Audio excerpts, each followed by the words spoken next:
The more you know? Thoughtful face. Did you know? Under the Articles of Confederation, both legislative and executive government were vested in the Congress. As it was and still is in Britain, the presidency of Congress was a mostly ceremonial position, but the office did require Hanson to serve as neutral discussion moderator, handle official correspondence, and sign documents. Hanson found the work tedious and considered resigning after just 1 week, citing his poor health and family responsibilities. Colleagues urged him to remain because Congress at that moment lacked a quorum to choose a successor. Out of a sense of duty, Hanson remained in office, although his term as a delegate to Congress was nearly expired. The Maryland Assembly re-elected him as a delegate on November 28, 1781, and so Hanson continued to serve as president until November 4, 1782. The Articles of Confederation stipulated that presidents of Congress serve 1-year terms, and Hanson became the first to do so. Contrary to the claims of some of his later advocates, however, he was not the first president to serve under the Articles nor the first to be elected under the Articles. When the Articles went into effect in March 1781, Congress did not bother to elect a new president. Instead, Samuel Huntington continued serving a term that had already exceeded a year. On July 9, 1781, Samuel Johnston became the first man to be elected as President of Congress after the ratification of the Articles.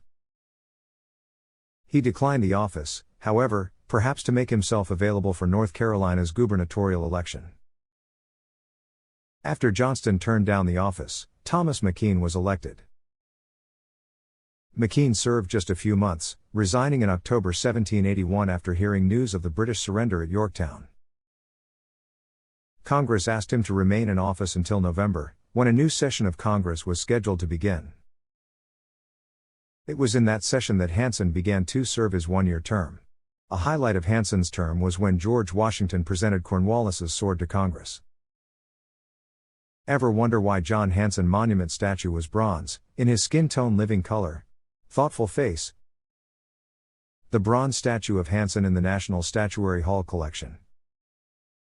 In 1898, Douglas H. Thomas, a descendant of Hanson, wrote a biography promoting Hanson as the first true president of the United States.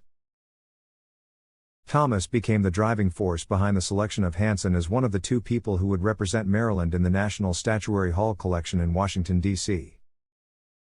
Hanson was not initially on the shortlist for consideration, but he was chosen after lobbying by the Maryland Historical Society. In 1903, bronze statues of Hanson and Charles Carroll by sculptor Richard E. Brooks were added to Statuary Hall. Hanson's is currently located on the 2nd floor of the Senate Connecting Corridor. Small versions of these 2 statues, maquettes, sit on the President's desk in the Senate chamber of the Maryland State House. Some historians have questioned the appropriateness of Hanson's selection for the honor of representing Maryland in Statuary Hall. According to historian Gregory Stiverson, Hanson was not one of Maryland's foremost leaders of the Revolutionary era. In 1975, historian Ralph Levering said that Hanson shouldn't have been one of the 2 Marylanders chosen, but he wrote that Hanson probably contributed as much as any other Marylander to the success of the American Revolution. In the 21st century, Maryland lawmakers have considered replacing Hanson's statue in Statuary Hall with one of Harriet Tubman. Things that make you go thoughtful face.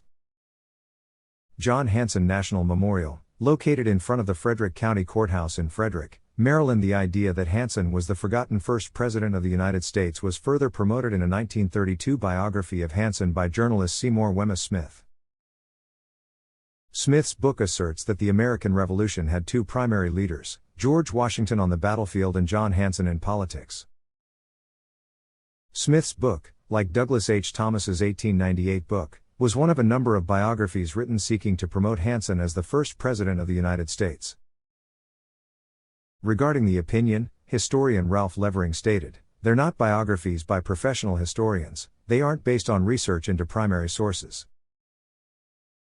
According to historian Richard B. Morris, if a president of Congress were to be called the first president of the United States, a stronger case could be made for Peyton Randolph of Virginia, the first president of the First and Second Continental Congresses, or for John Hancock, the president of Congress when that body declared its independence. The claim that Hanson was a forgotten president of the United States was revived on the internet, sometimes with a new assertion that he was actually a black man. An anachronistic photograph of Senator John Hanson of Liberia has been used to support this claim.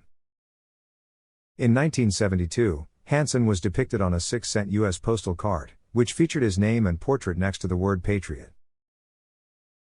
Historian Irving Brandt criticized the selection of Hanson for the card, arguing that it was a result of the old hoax promoting Hanson as the first president of the United States.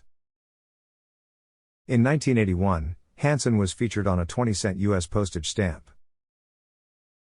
U.S. Route 50 between Washington, D.C. and Annapolis is named the John Hanson Highway in his honor. There are also middle schools located in Oxon Hill, Maryland, and Waldorf, Maryland, named after him. A former savings bank named for him was merged in the 1990s with Industrial Bank of Washington, D.C. In the 1970s, a descendant of Hanson, John Hanson Briscoe, served as Speaker of the Maryland House of Delegates, which passed a measure establishing April 14 as John Hanson Day. In 2009, the John Hanson Memorial Association was incorporated in Frederick, Maryland, to create the John Hanson National Memorial and to educate Americans about Hanson as well as to educate people about the many myths written about him. Hashtag Indigenous MERS, hashtag Tribal Wars of America, hashtag Bronze Feather Tribes of America, hashtag The More You Know.